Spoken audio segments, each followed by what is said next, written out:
Insan edukasi dan sahabat BBGP, saatnya Anda menyimak Resban, Radio Edukasi Sastra Budaya Atiluhung Nusantara. Persembahan Radio Edukasi, Balai Besar Guru Penggerak Provinsi Daerah Istimewa Yogyakarta.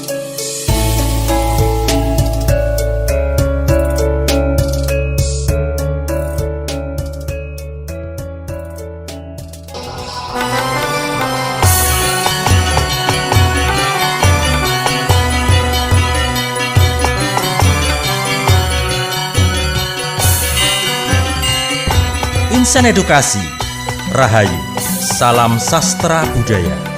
Pepanggihan wonten ing Resban, Radio Edukasi Sastra Budaya Adiluhung Nusantara.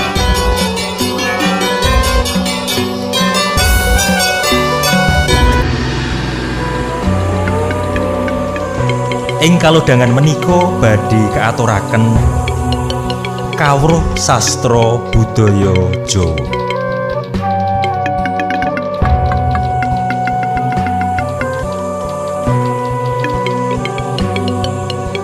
Insan edukasi sugeng pepanggihan malih kalian Resban Radio Edukasi Sastra Budaya Adiluhung Nusantara di Radio Edukasi Cerdas Santun dan Menghibur. Rahayu, salam sastra budaya. Baik insan edukasi, pada kesempatan kali ini saya Sari yang akan membersamai Anda dan sudah hadir bersama kita di studio Radio Edukasi. Beliau adalah Mas Tri Agus Nugroho SOS MSc, Kepala Bidang Pembinaan Pengembangan Sejarah Bahasa Sastra dan Permusiuman Dinas Kebudayaan Daerah Istimewa Yogyakarta. Apa kabar Mas Agus? Kabar baik Mbak Sari, salam insan edukasi. Iya, baik. Ini topik kita pada hari ini seputar pengembangan pembinaan bahasa sastra aksara dalam ranah digital. Ya, baik. Mas Agus ini sedang sibuk apa ini, Mas? Awal-awal tahun seperti ini? Awal tahun ya pasti pertama evaluasi kegiatan tahun 2021 itu pasti ya. Jadi kita melakukan evaluasi gimana kegiatan-kegiatan kemarin, kayak digitalisasi aksara, kayak ke kompetisi bahasa sastra kita evaluasi, juga semacam gerakan Jogja Kota Hanacaraka juga kita evaluasi sejauh mana nih perjalanannya, keberhasilannya begitu ya. Itu kemudian persiapan juga untuk 2022. Misalkan yang terbaru di kami kan ada yang namanya Kampung Aksara. Nah, Kampung Aksara ini kita kemas pada 10 desa, desa mandiri budaya. Kemudian ada 2 yang desa di luar mandiri budaya, tetapi dia sudah punya potensi untuk menjadi Kampung Aksara. Jadi ada 12. Oke. Gitu. Ini untuk rencana 2022. 2022. Tapi sebenarnya Kampung Aksara sudah kita mulai inisiatif di tahun 2021 sebenarnya. Cuman ini kita kelanjutan dan akan lebih mendalam. Intinya begitu. Mungkin bisa diceritakan, ini kok ada, saya juga baru pertama ini mendengar Kampung Aksara, itu seperti apa Mas Agus? Ya, jadi konsep dari Kampung Aksara itu tindak lanjut atas selebrasi digitalisasi aksara tanggal 8 September 2021. Oke. Jadi gerakan Jogja Kota Hanacaraka. Jadi bagaimana bagaimana mencapai pencapaian bahwa aksara Jawa itu menjadi budaya pop, menjadi budaya yang kemudian disenangi oleh kaum milenial, generasi Z, misalkan kayak gitu. Karena saat ini aksara Jawa itu kan menjadi terpinggirkan dibandingkan dengan aksara Korea, aksara Jepang, misalkan seperti itu. Mereka lebih familiar dengan 2 aksara itu dibandingkan dengan aksara Jawa. Sehingga kita mengambil langkah memanfaatkan digitalisasi. Jadi kita menggunakan keyboard aksara Jawa, font aksara Jawa, kemudian kita boomingkan, kita challenge-kan, dipakai untuk di medsos gitu. Oke. Nah, di tanggal 8 September itu, waktu itu kita dapat pengikut sertanya itu 5.202 peserta. Wih, banyak sekali. Ya, itu yang aktif menulis di medsos, Facebook, menggunakan YouTube, blog, sama website. Ini nyun sewu, siapa saja ini Mas? Yang 5.200 sekian itu. 5.202 itu terdiri dari pelajar, masyarakat umum, ada guru juga, dan rentang dominannya ada di usia 15 sampai 20 tahun. Dan dinominasi oleh perempuan. Oh ya? Ya, yang selama ini mungkin kita selalu bilang wah, perempuan gaptek mengenai TI, gaptek mengenai medsos, ternyata tidak. Mereka lebih berani untuk mencoba dibandingkan kaum laki-laki. Ini kalau kita bicara gender konvensional itu seperti itu. Ternyata menarik gitu. Nah, ternyata kita lihat juga segmen usia rentan itu mereka berani lebih mencoba dibandingkan usia-usia di atasnya. Usia-usia yang sudah matang. Misal Ternyata 30, 40 begitu ya. Iya, mereka lebih tidak takut untuk salah menulis, tidak takut untuk salah pengejaan dan sebagainya. Mereka lebih ini dipakai untuk fun. Nah, kita memang mengharapkan kegiatan itu happy party gitu, Mbak. Oke. Jadi siapa sih misalkan Mbak Sari saya undang, Mbak, ayo kita ke set party gitu. Ya pasti jenengan mengerutkan dahi. Apa itu ya? Ngapain itu? Aku hidupku udah susah, kamu ajak untuk bersusah-susah kan gitu. Lagi, kan? Mikir lagi, Okay. males kan gitu.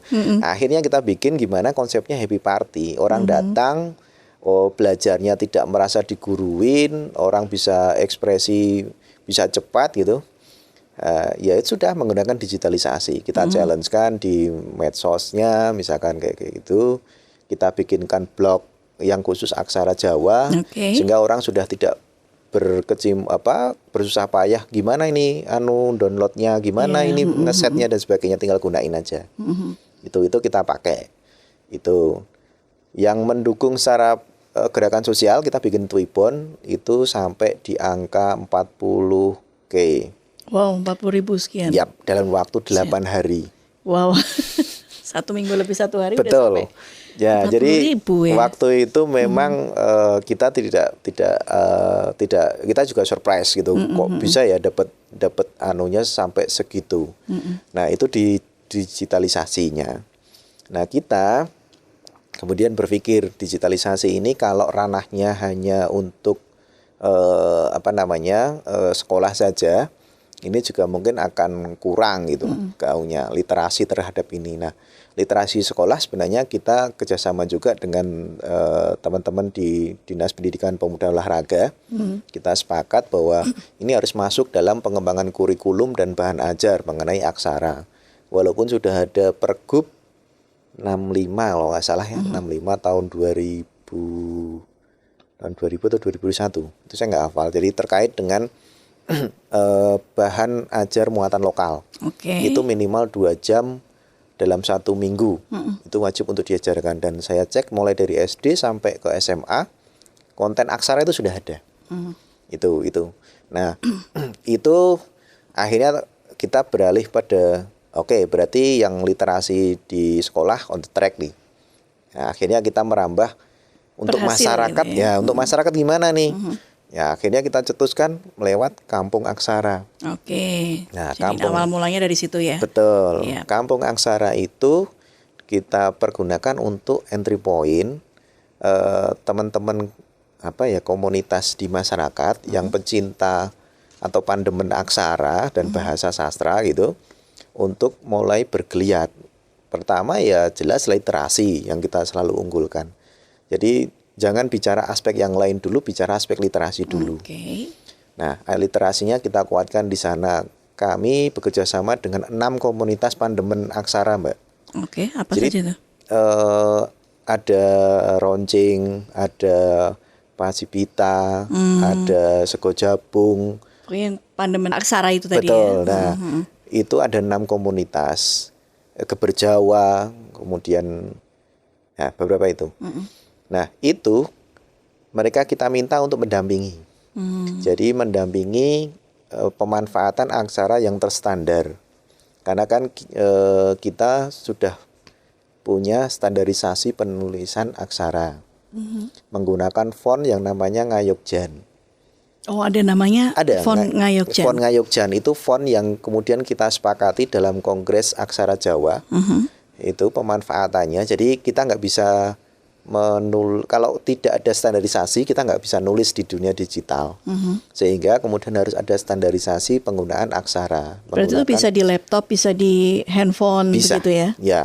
Dan sekarang informasi yang menariknya terkait dengan font dan keyboard itu tanggal 13 Desember itu sudah dilakukan selebrasi di Kominfo Pusat terkait dengan standarisasi nasional font Ngayogjan dan keyboardnya. Oke. Jadi sudah keluar SNI-nya. Wes hebat ini. SNI-nya berapa ya? 9048 sama 9049 kalau nggak salah. Itu. Jadi nanti dari Kementerian Perdagangan itu akan mewajibkan kepada seluruh provider elektronik, terutama gadget sama laptop, bahwa Font itu harus sudah ada di sanamnya. Dan keyboardnya juga harus meratifikasi SNI itu. Itu yang terkait dengan font. Nah, teman-teman di Kampung Aksara itu nanti dia harus memiliki kemampuan untuk literasi. Oke. Jadi nanti ada steppingnya, ada tipe ya bisa dikatakan ada beberapa tingkatan, tapi tingkatannya tidak linear tapi siklis. Siklis itu artinya kalau dia tidak bisa mempertahankan ya turun level. Nah, itu yang kita lakukan sehingga kita tidak mengejar biar tidak mengejar leveling, tetapi lebih mengejar pada aspek keluasan dan literasinya. Begitu, Mbak. Oke, jadi wah ini sudah sangat menasional ya, bahkan sampai nanti Kementerian Perdagangan pun harus mewajibkan bahwa semua provider handphone, laptop itu juga harus menggunakan saat ini font dan keyboard. Yang sudah punya Android 11. Versi 11. Sari, Android berapa? Berapa ini ya?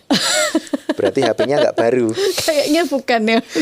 Karena kalau yang pakai Android 11 HP-nya pasti baru. Pasti baru ya? Pasti baru. Berarti bukan baru ini, sudah lama. Artinya kan nggak mungkin adik-adik kita yang bersekolah mulai dari SD sampai SMA untuk bisa mendapatkan font itu harus beli Android versi 11 atau upgrade di Android versi 11. Pasti HP-nya HP baru. Kan nggak mungkin kita untuk. Nah, maka salah satunya untuk yang sementara ini kebijakan kita adalah diinstal aja, pakai font Ngayogjan dan keyboard yang tapi belum SNI. Saya juga pernah melihat di Instagram itu juga sudah banyak yang mulai menggunakan font aksara Jawa ini ya, font jadi Ngayogjan ini. Fontnya banyak sebenarnya, tidak hanya Ngayogjan, tetapi yang kita standarisasi untuk penulisan formal adalah font Ngayogjan itu. Oke, waduh menarik banget ini. Ya. Jadi pengen nyoba ini, tapi masalahnya saya tuh nggak hafal, Mas. Apanya? Hono Coroko. Oh, nanti nggak perlu menghafalkan, tinggal mengetik aja. Oh gitu. Ya. Sudah langsung muncul gitu langsung muncul. Tapi kalau bahasa Indonesia nggak bisa kan? Saat ini kita punya konverter. Oh gitu. Tapi nanti saya akan cerita itu jalan neraka. Oh gitu. Ya sudah nanti saja, kalau jalan neraka agak belakangan mungkin ya. Baik ya, menarik ini Mas Agus. Jadi Kampung Aksara ini tadi sudah disampaikan ada 10 desa mandiri ya Mas ya. 10 desa mandiri. Itu mungkin di mana saja Mas? Baru di DIY saja atau memang DIY ya. Iya benar-benar. DIY saja. Iya, bayangan saya itu seperti menasional gitu karena sudah nanti monggo kalau Kemendikbud mau mereplikasi untuk ke luar DIY itu nanti kalau kami DIY saja. DIY saja ya. Oke. Baik Mas Agus, ini semakin menarik ya perbincangan kita, tapi kita harus break dulu. Insan Edukasi kami akan kembali setelah selingan berikut ini. Insan Edukasi dan sahabat BBGP, Anda masih menyimak Kresban, Radio Edukasi Sastra Budaya Adiluhung Nusantara. Persembahan Radio Edukasi, Balai Besar Guru Penggerak Provinsi Daerah Istimewa Yogyakarta.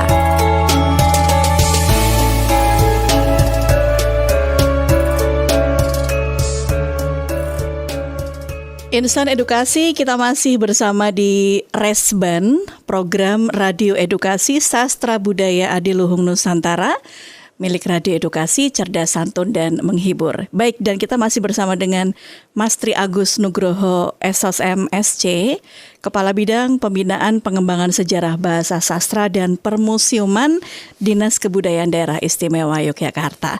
Ya, baik Mas Agus, kita lanjutkan lagi, menarik loh ini. Tadi baru Kampung Aksara ya Mas. Saya dengar-dengar sudah ada program internasional, tapi sebentar dulu, sabar dulu ya.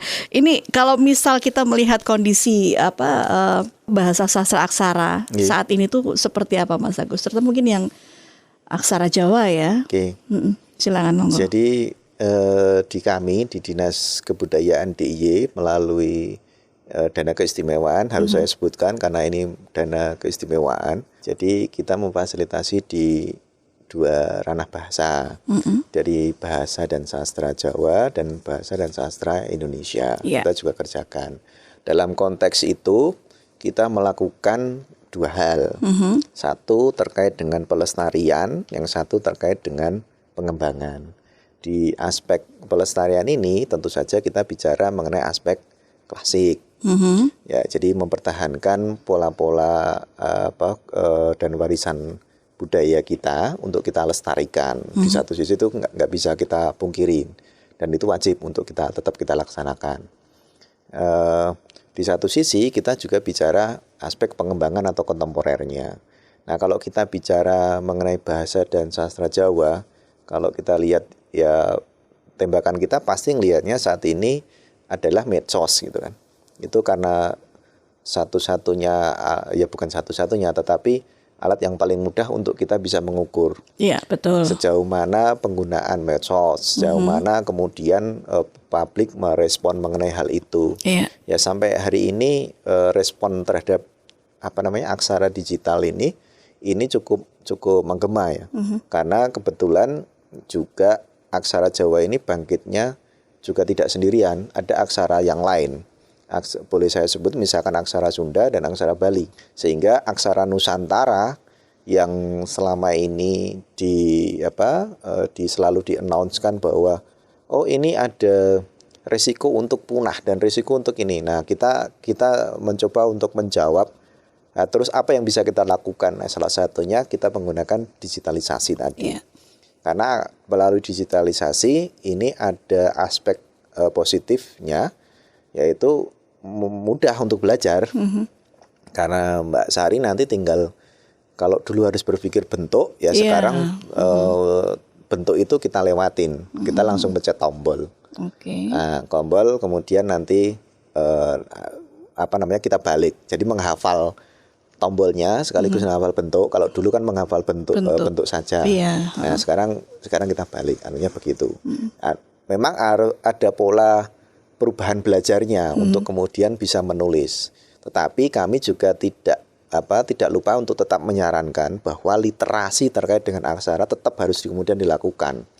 Artinya belajar menulis secara manual tetap wajib sebenarnya untuk kita lakukan.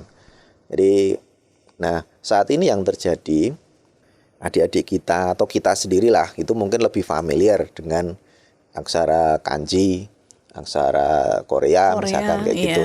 Atau bahkan guru-guru lebih, ada juga yang berstatus menggunakan dua aksara itu. Kenapa nggak berani berstatus menggunakan aksara Jawa? Salah kan? Takut. Mungkin karena fenomena banyak drama Korea itu kali ya. Salah satunya karena itu efek yang kemudian diciptakan oleh budaya pop.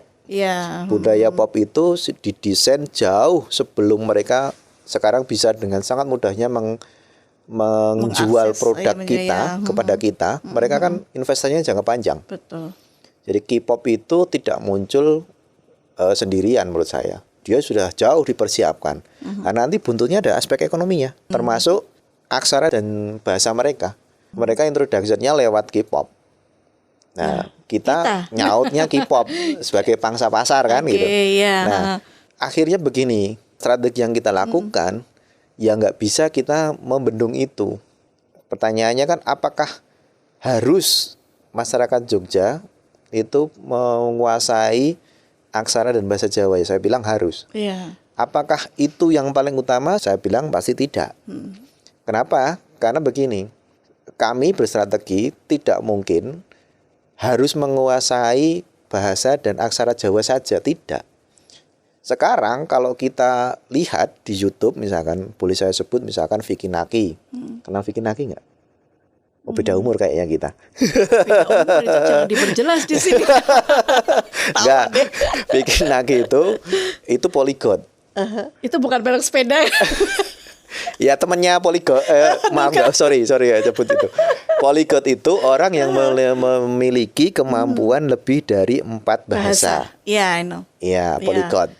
Nah, sekarang polyglot itu banyak bertebaran. Bahkan mereka nggak hanya 4 bahasa, 6 bahasa. 8 bahasa. Betul, iya. itu. Artinya, kami berstrateginya, kamu keren kalau sudah polyglotmu itu bisa menguasai aksara dan bahasa Jawa. Kamu itu baru keren. Ya, kamu harus. Setelah kamu menguasai setelah kamu, bahasa dan aksara Jawa. Ya, barulah kamu untuk masuk Bisa ke ranah yang lain Iya, gitu. okay. Itu satu. Yang kedua, kita dengan digitalisasi aksara ini ranahnya nggak hanya ranah lokal, ranah nasional, tetapi juga ranahnya internasional. Kenapa? Karena orang yang ada di kutub sana itu bisa belajar aksara Jawa tanpa harus datang ke sini. Nah, ini sisi negatifnya. Sisi negatifnya apa? Bisa jadi Mbak Sari akan kedahuluan orang yang ada di Amerika sana untuk belajar. Lebih pintar ketika mereka lebih lebih telaten untuk belajar dibandingkan kita yang hanya sampingan. Betul. Itu yang terjadi. Jadi resikonya kalau dulu bahasa dan aksara Jawa menjadi comparative advantage gitu, besok nggak bisa. Aksara dan bahasa Jawa akan menjadi competitive advantage. Karena semua orang memiliki kesempatan yang sama untuk belajar aksara dan bahasa Jawa. Iya.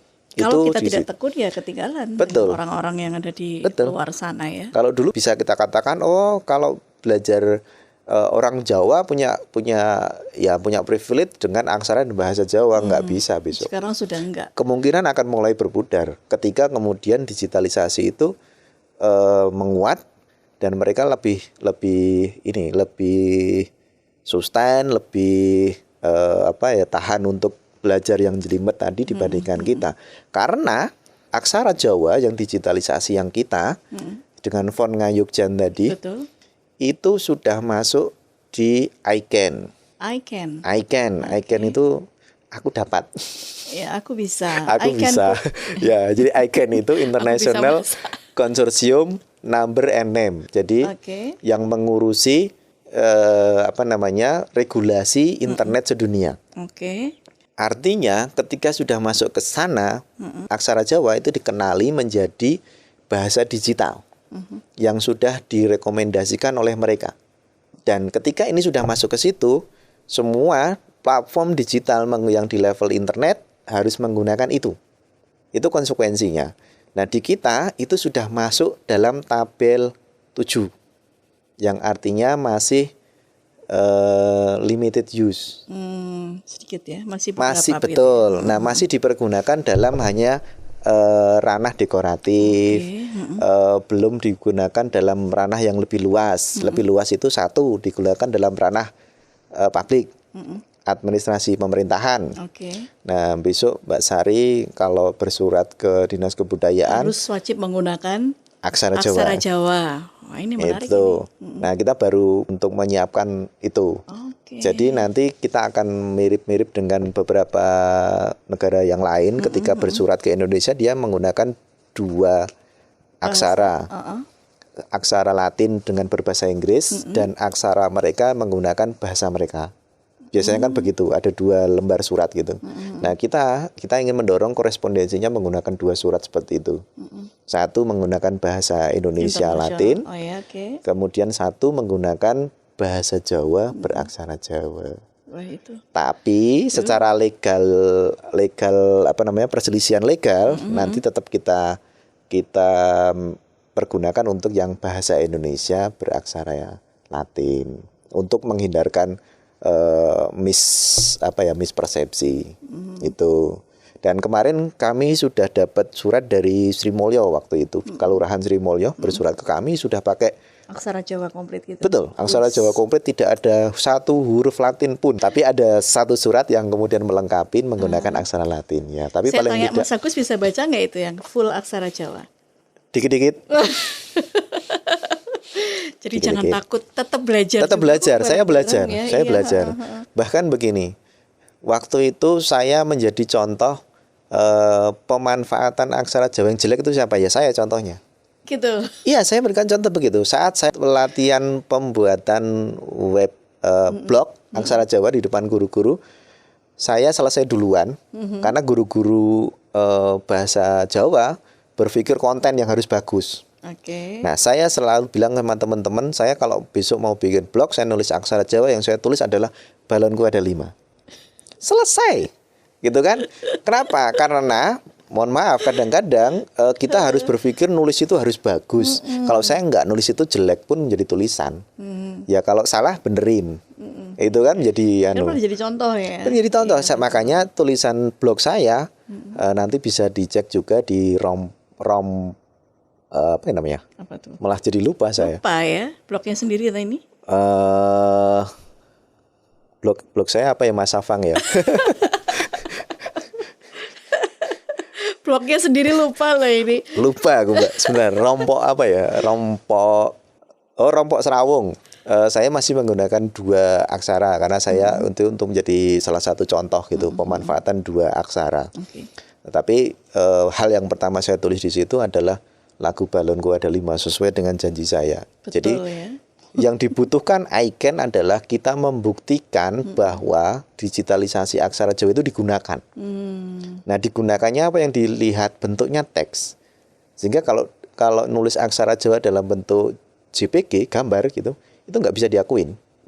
Tidak terrecognize sebagai aksara Jawa oleh icon. Jadi tolong harus bentuk teks. ya, mari kita budayakan untuk fun-funan gitu menggunakan aksara Jawa yang bentuknya teks. Boleh status di WA gitu toh. Nah, yang kayak inskripsi bisa nggak itu inskripsi pakai aksara Jawa? Mungkin nggak hacker nggak terdetek gitu. Nggak bisa ya. Nggak tahu gitu. Belum pada canggih soalnya. Iya, makanya itu. Iya, oke. Itu. Iya, semakin menarik ini. Jadi saya pengen banget mempelajari font aksara Jawa Iya, harus. yang ada di laptop dan juga.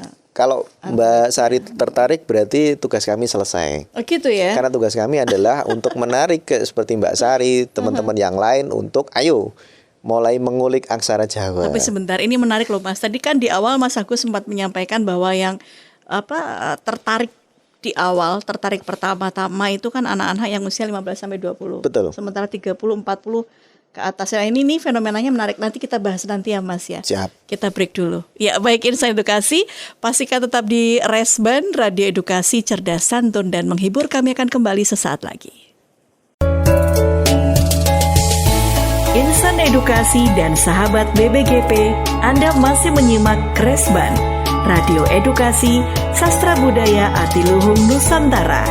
Persembahan Radio Edukasi Balai Besar Guru Penggerak Provinsi Daerah Istimewa Yogyakarta.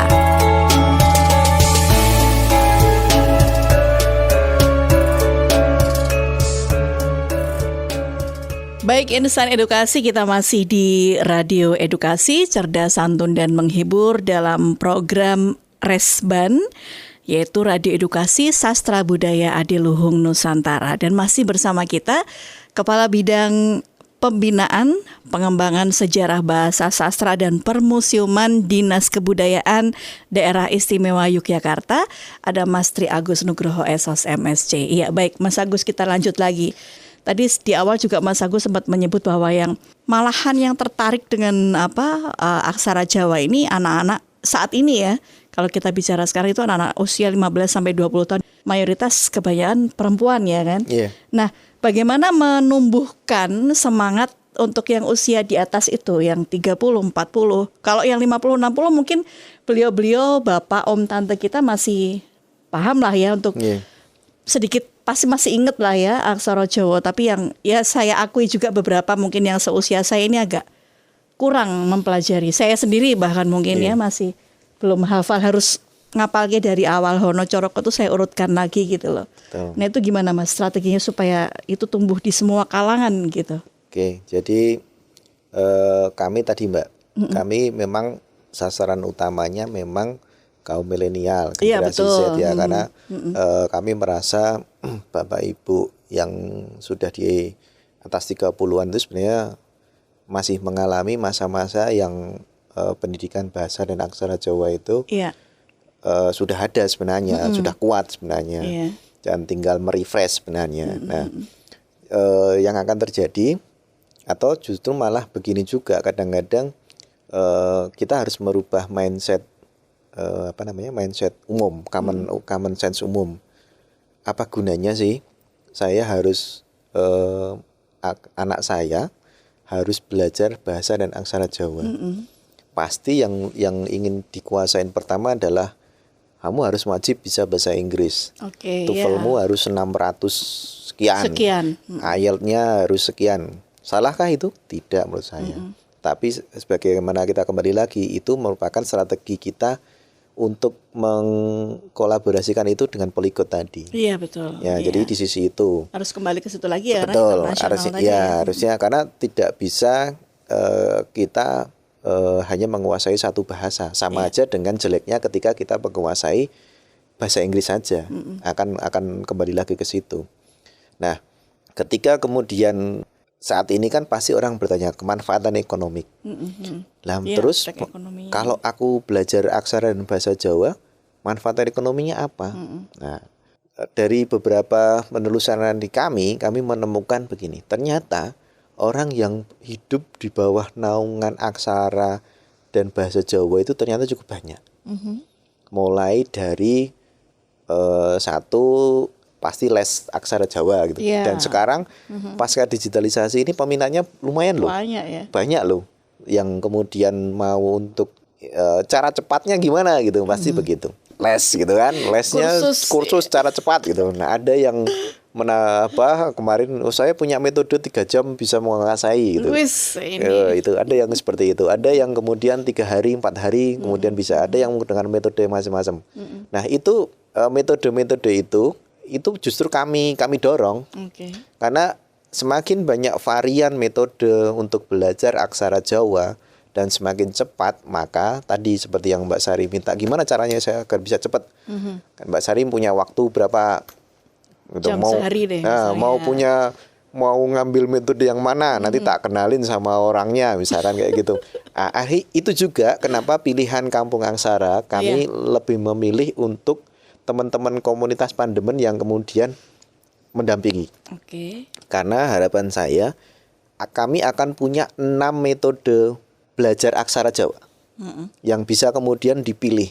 Kan saya nggak bisa Mbak Sari kalau mau aksara Jawa, belajar aksara Jawa kayak gini metodenya yang bagus. Nggak bisa. Ya nggak bisa kan gitu. Milih gitu Mbak Sari sukanya mau suka yang mana itu salah satu yang kita lakukan. Jadi tawaran-tawaran terhadap metode itu yang kita lakukan. Yang selanjutnya tadi yang saya bilang banyak yang bernaung di bawah secara ekonomik terhadap bahasa dan aksara Jawa. Nah, penggunaan aksara Jawa untuk produk-produk kerajinan ternyata diminatin. Untuk aksesoris, untuk perhiasan yang berbentuk aksara Jawa itu diminati. Kaligrafi aksara Jawa mulai kemudian dimanfaatkan. Kaos. Betul, kaos beraksara Jawa, produk-produk UMKM beraksara Jawa itu mulai untuk kemudian dipasang. Nah, pertama yang dilakukan adalah pasti orang bertanya, ini apa ya artinya? Untuk sekarang ya. Betul. Ini strategi ekonomiknya. Untuk sekarang pasti akan bertanya, ini apa artinya? Setelah itu orang akan diperkenalkan artinya adalah ini. Setelah itu dia akan rasanya kayak gimana? Jadi sekarang marketing yang terjadi sekarang salah satunya adalah menonjolkan aspek originalitas, pure-nya. Sekarang karena kita nggak bisa marketing yang heboh, yang kemudian banyak balbulnya, banyak balbul itu apa ya bahasanya? Banyak dibumbui gitu kan. Sebenarnya orang nggak lebih suka dengan sebuah produk yang disajikan secara pure. Nah, itu sastra industri kreatif ya. Nah, ini banyak yang kemudian seperti itu. Tadi kembali ke K-pop. Bagaimana K-pop itu dibentuk, dikenalkan, aksaranya dikenalkan, kemudian apa yang di launching? Produk. Produk ya, betul. Roti, itu kayak misal kopi. teh Iya. yang ada tulisannya Korea huruf Betul. kanji seperti itu. Kenapa Kita nggak punya apa? Punya.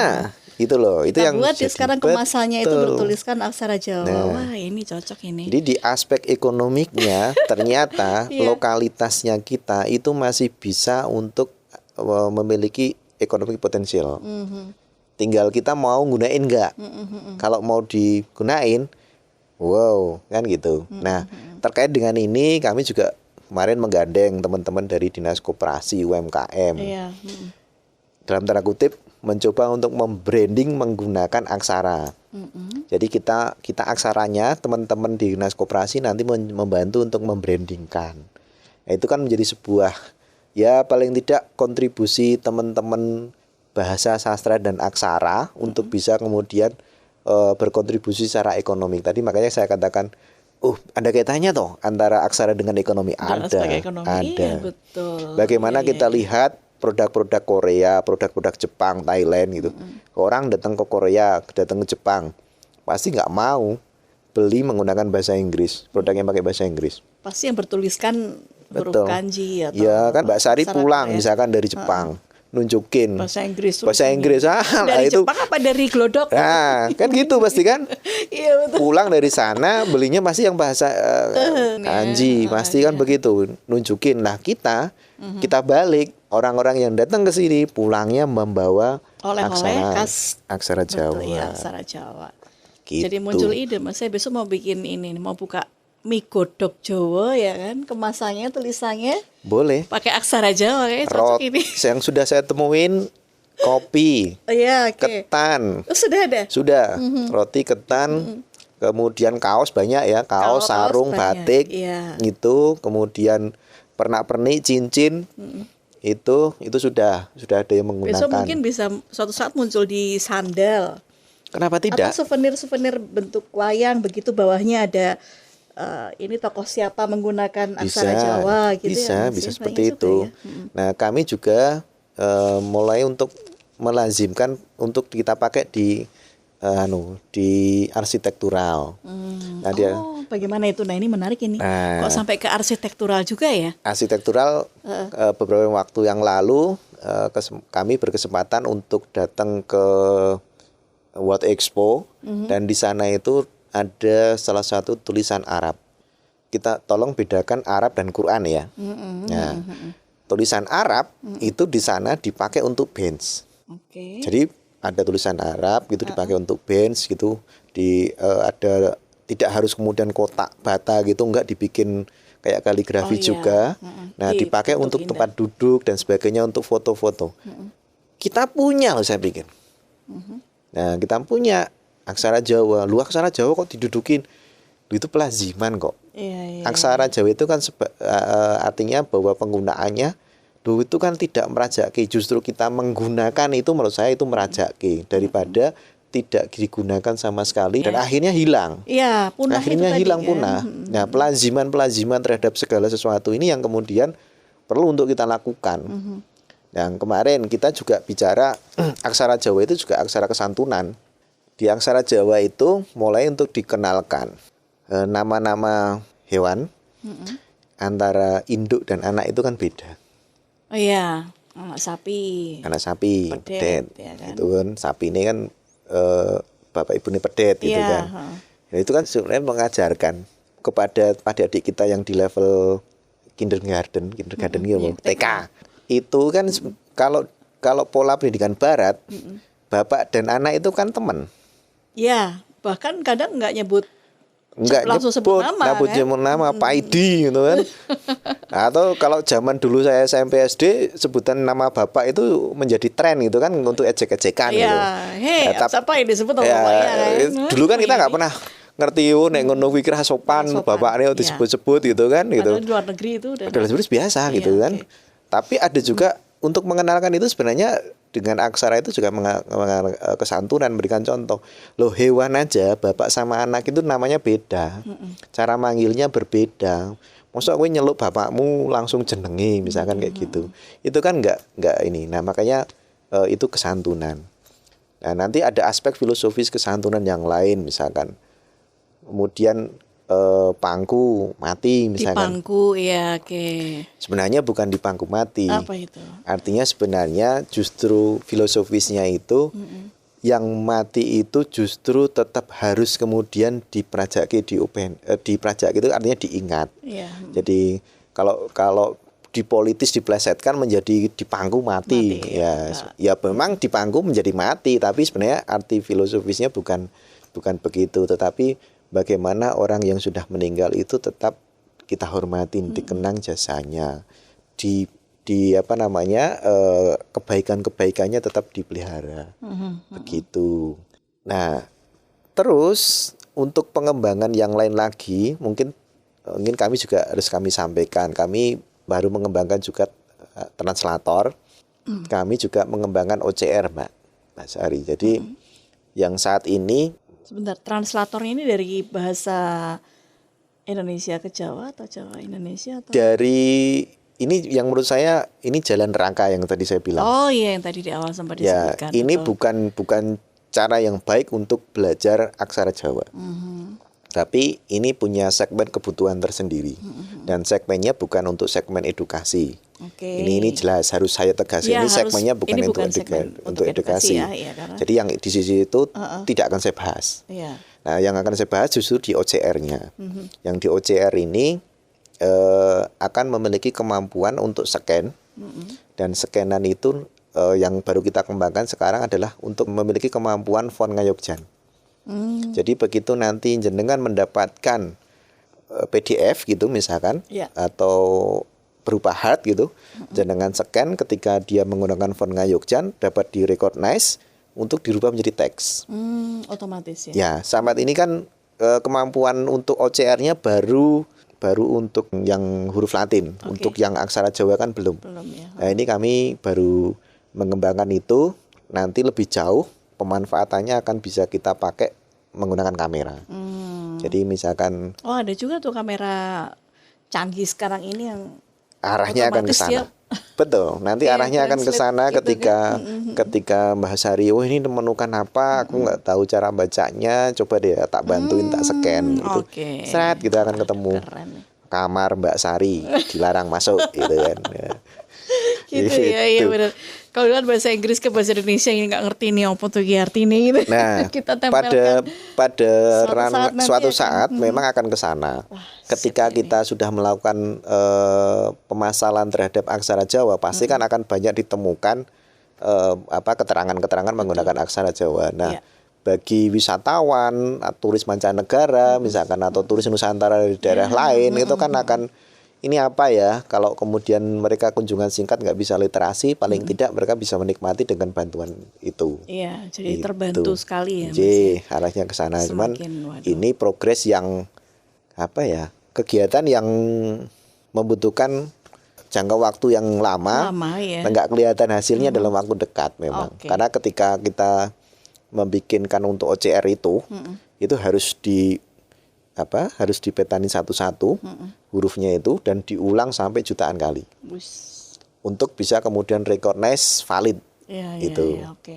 Nah, ini yang Bukan sedang langkah mudah juga bukan ya. langkah mudah juga. Dan butuh waktu yang Betul. tidak sebentar juga. Nah, Ini menarik. nanti ada yang menarik lagi. Ini sudah selesai belum ya? Nah, nanti banyak yang menarik ini. Iya, boleh. Nah, Kita yang menariknya juga habiskan- nanti apa tuh, Mas? kita juga baru kerjasama untuk dapat tadi yang saya sebut dengan Paidi tadi itu kan. Nah, Paidi itu nama Jawa. Oke. Sekarang kalau kita bicara konteks nama, Mbak Sari namanya siapa? Komplitnya? Sari Listianingsih Hartiningrum. Oh, masih ada Jawa-Jawanya. Jawa semua. Oh, Jawa semua Iya, oke. gitu. Nah, sekarang Gimana? Mau dibaca dari nama komplitnya? Nah, ini besok sedang kita siapin gitu. Oh, gitu ya? Untuk jadi kemarin kita kerjasama dengan universitas gitu. Boleh saya sebutkan nggak? Boleh. Sebutin nggak ya? Sangat boleh. Oh, Itu boleh kan ya. ranah pendidikan Jadi juga. dari teman-teman Unisa Oke. itu menjalin kerjasama dengan kami untuk terkait dengan pengertian nama dan dari penelitian mereka nama-nama era-era sekarang itu nama Jawa yang satu kata dan sebagainya itu hilang. Oh, ya. Hilang. Karena nanti kalau untuk perjalanan ke luar negeri umroh itu kan minimal 3 kalau nggak salah ya, Mas ya. Tapi kan masih bisa Sementara diakalin pakai paidi gitu kan bisa. Atau bin siapa gitu. Karena teman saya juga dulu namanya hanya satu nama, namanya Udin. Iya. Last name Udin, family name Udin, stupid gitu kan. Dibilang stupid gitu kan. Nah, itu kita akan mendorong ke arah sana juga. Baik. Jadi pada baby boomers yang akan punya baby, nanti hati-hati dalam memilih nama. Iya, harus dipikir dari sekarang ya. Iya. Sebentar, kita akan break dulu ya, Mas Agus. Ini saya juga penasaran nih soal penamaan ini ya. Nggak tahu ini, mau nambah 1 mungkin ya. Wah. Baik, Insan Edukasi kita masih di Resban ya, program Radio Edukasi Sastra Budaya Adiluhung Nusantara di Radio Edukasi, dan kami akan kembali sesaat lagi. Insan Edukasi dan sahabat BBGP, Anda masih menyimak Resban, Radio Edukasi Sastra Budaya Adiluhung Nusantara.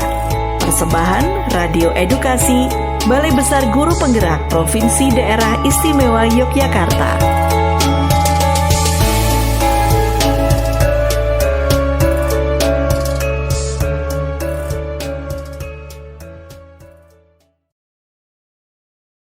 Insan Edukasi, kita kembali dalam program Resban Radio Edukasi Sastra Budaya Adiluhung Nusantara di Radio Edukasi Cerdas, Santun, dan Menghibur. Dan masih bersama kita ada Mas Tri Agus Nugroho SOS MSc, Kepala Bidang Pembinaan Pengembangan Sejarah Bahasa Sastra dan Permusiuman Dinas Kebudayaan Daerah Istimewa Yogyakarta.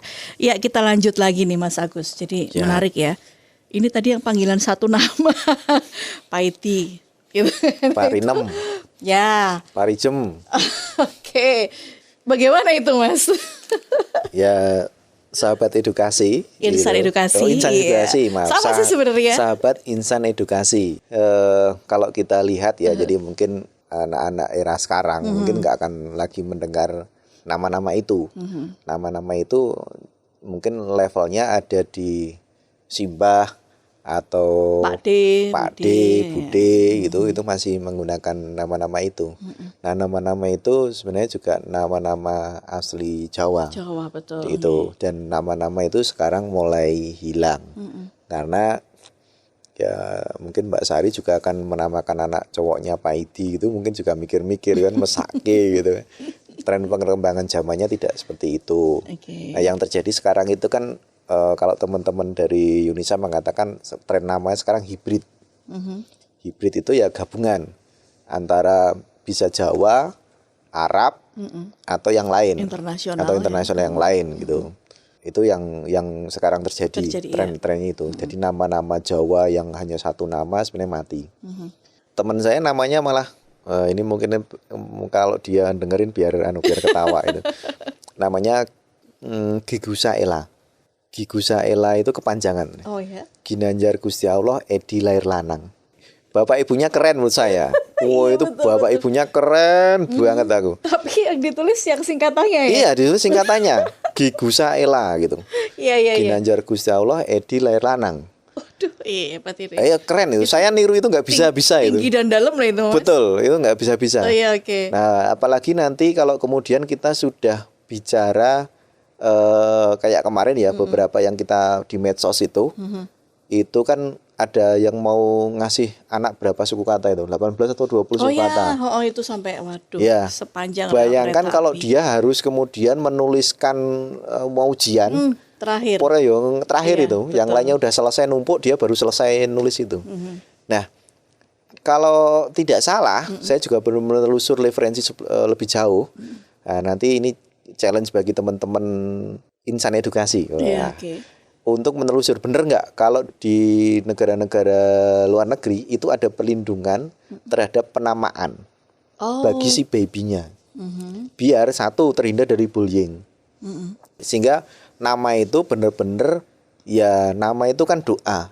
Iya betul. Doanya yo oke tapi satu sing mentes aja misalkan begitu kan. Ada 20 suku kata repot itu nanti bullying pasti. Pasti atau terjadi. dinamain hanya minim banget itu. Teman saya SMA dulu ada yang namanya Nisa. Tok Itu aja. Tok, Biasanya til. ada Anissa. Enggak, atau- tok, Nisa, tok gitu.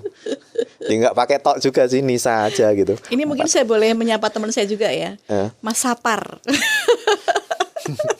Juga satu nama itu, satu kantor. Halo Mas Sapar, ya ini Iya. jagoan kita nih. Oke. Gimana? Nah, itu kalau keluar negeri tadi itu. Iya, iya. Sapar, sapar, sapar. Besok kalau umroh ya. Iya. Itu harus naik haji ya. ya harus ketika besok paspornya harus berubah itu. Iya betul. Sapar, Iya, sapar, sapar, mungkin sapar, bisa gitu. pakai bin. Nah ini Bin, ya, biasanya kaitannya gitu. dengan tadi Mas. Ya. Jadi kita begini, dalam rangka untuk ya kadang-kadang tadi kita itu kan kebutuhan kita itu ketika bicara bahasa sastra itu enggak hanya untuk ansih hanya bahasa sastra aja. Betul. Tapi bahasa sastra untuk pengaplikasian di kehidupan sehari-hari. Ya salah satunya adalah nama. Iya.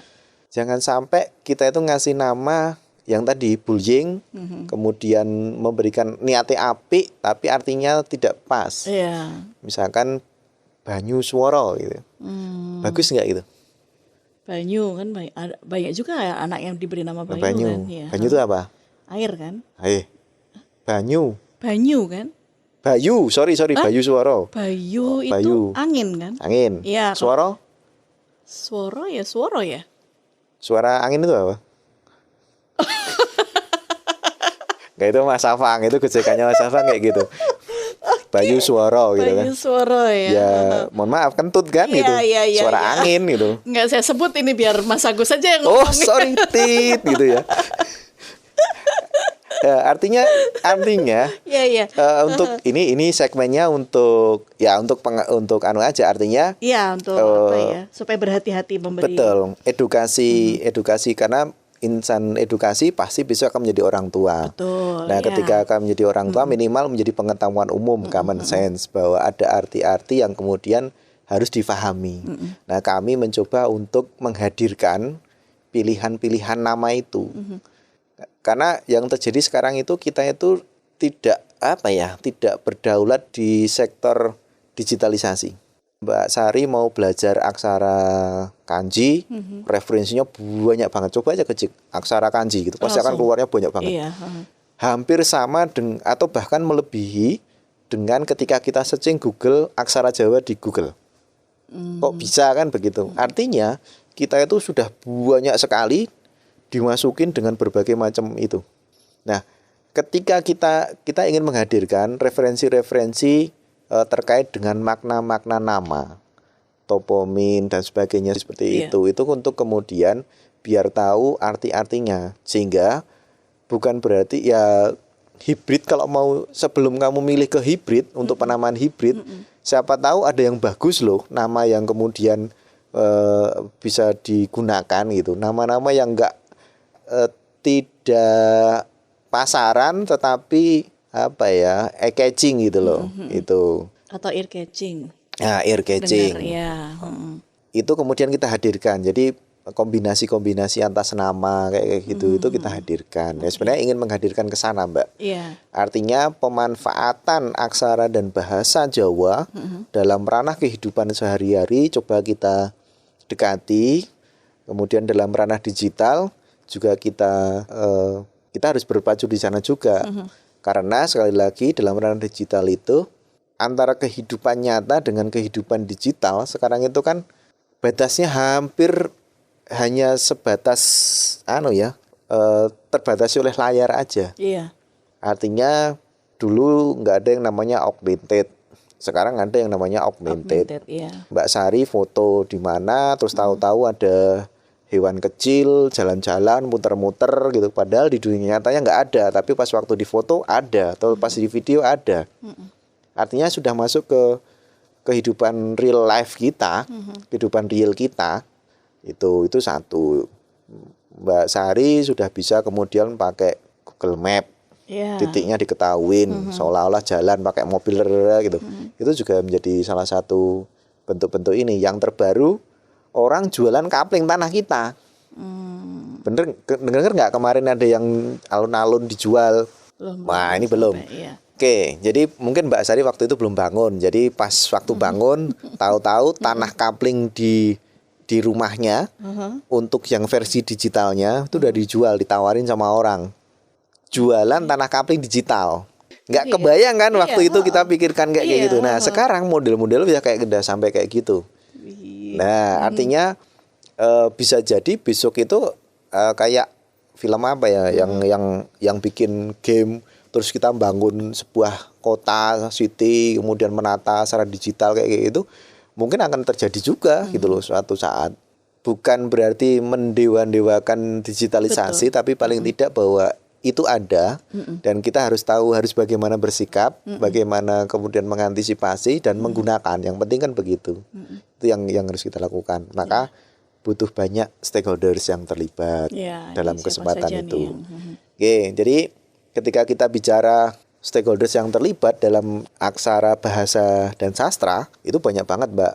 Mulai dari orang tua, masyarakat umum, guru, pihak sekolah, kepala sekolah, waka kurikulum. Nah, itu. Kenapa saya harus sebut waka kurikulum? Karena waka kurikulum ini yang dalam tanda Yang kutip memiliki rumah betul, itu kan ya? ya, yang memulai peran sentral, mau dikemanakan, mau mencari karakter anak-anak didiknya mau seperti apa tergantung dari waka kurikulumnya nih. betul. Waka kurikulumnya mau apa namanya welcome gitu, kemudian ini ya akan menjadi yang menarik. Itu satu. Kemudian di aspek pemerintahan jelas lah pemerintah harus mendukung. Semua, ya. Tuh.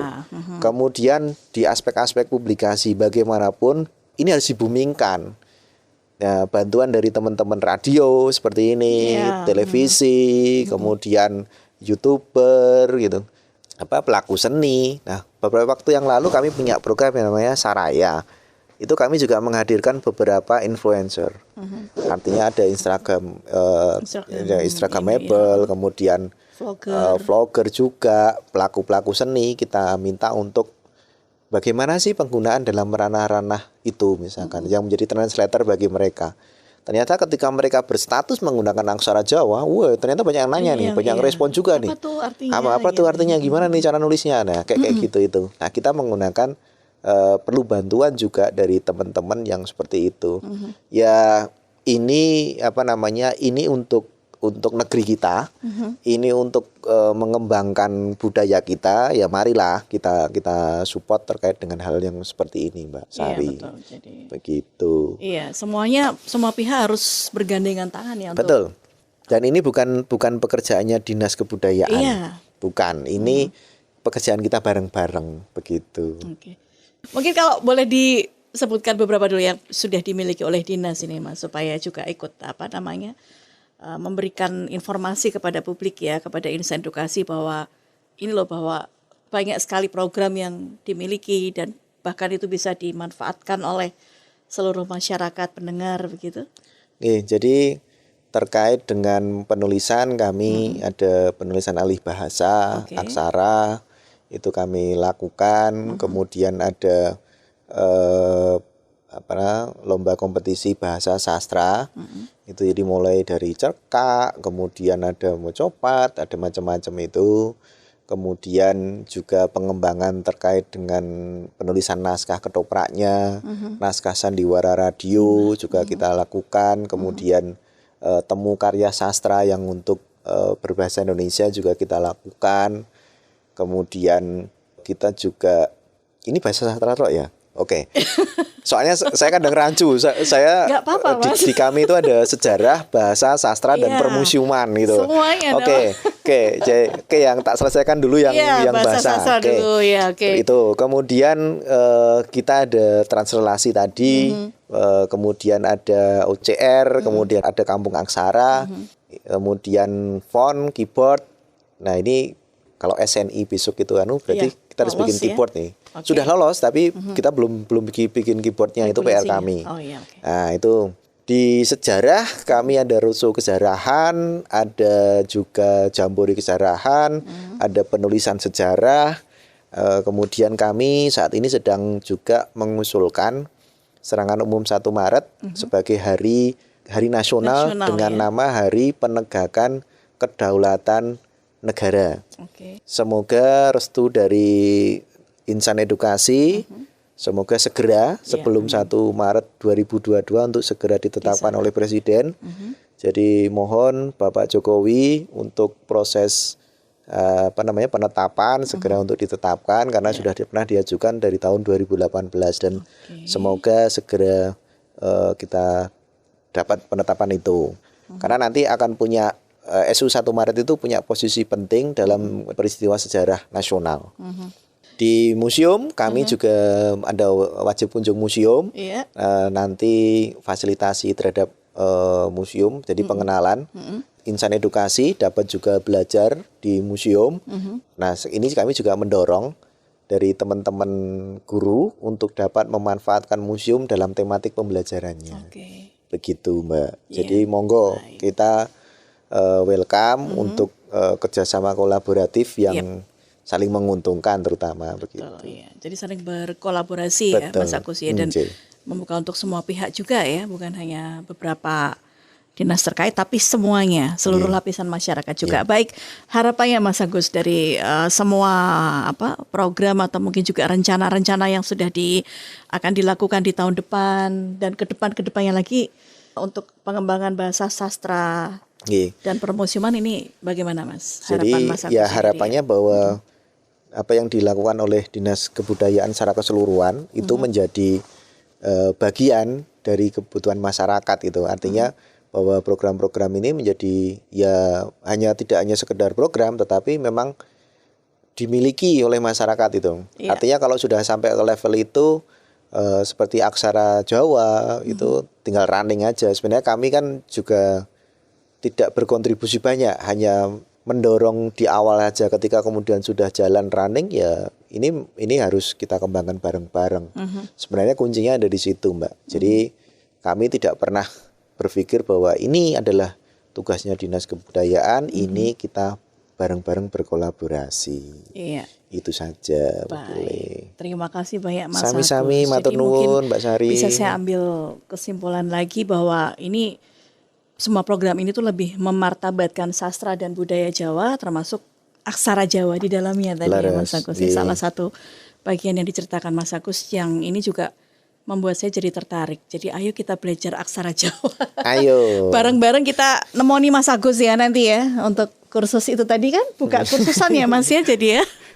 Iya baik, Insan Edukasi semakin menarik, tapi memang waktu yang membuat kita harus berakhir di sesi saat ini ya bersama dengan Mas Tri Agus Nugroho SOS MSc, Kepala Bidang Pembinaan Pengembangan Sejarah Bahasa Sastra dan Permusiuman Dinas Kebudayaan Daerah Istimewa Yogyakarta. Mas Agus, terima kasih banyak waktunya. Sami-sami Mbak Sari, matur nuwun sudah diundang. Terima kasih juga sama-sama karena banyak sekali informasi atau masukan-masukan dari teman-teman di Dinas Kebudayaan yang bisa membawa kita bekerja sama dengan Radio Edukasi nantinya ya. Baik, jangan kapok ya Mas ya. Oh enggak. Masih lanjut katanya. Baik, terima kasih sekali Mas Agus. Sehat senantiasa. Salam untuk teman-teman di Dinas Kebudayaan. Matur nuwun. Terima kasih Insan Edukasi. Sampai di sini perjumpaan kita di Resban Radio Edukasi Sastra Budaya Adiluhung Nusantara. Saya Sari mohon diri. Terima kasih dan sampai jumpa.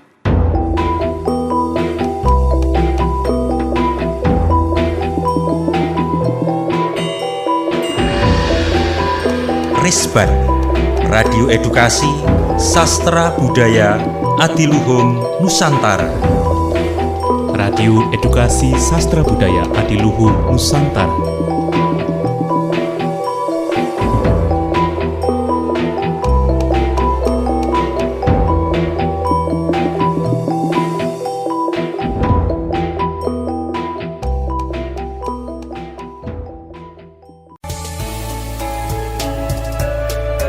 Terima kasih. Anda baru saja menyimak program Resban, Radio Edukasi Sastra Budaya Adiluhung Nusantara. Persembahan Radio Edukasi, Balai Besar Guru Penggerak Provinsi Daerah Istimewa Yogyakarta. Simak kembali program Resban hanya di Radio Edukasi, cerdas, santun, dan menghibur.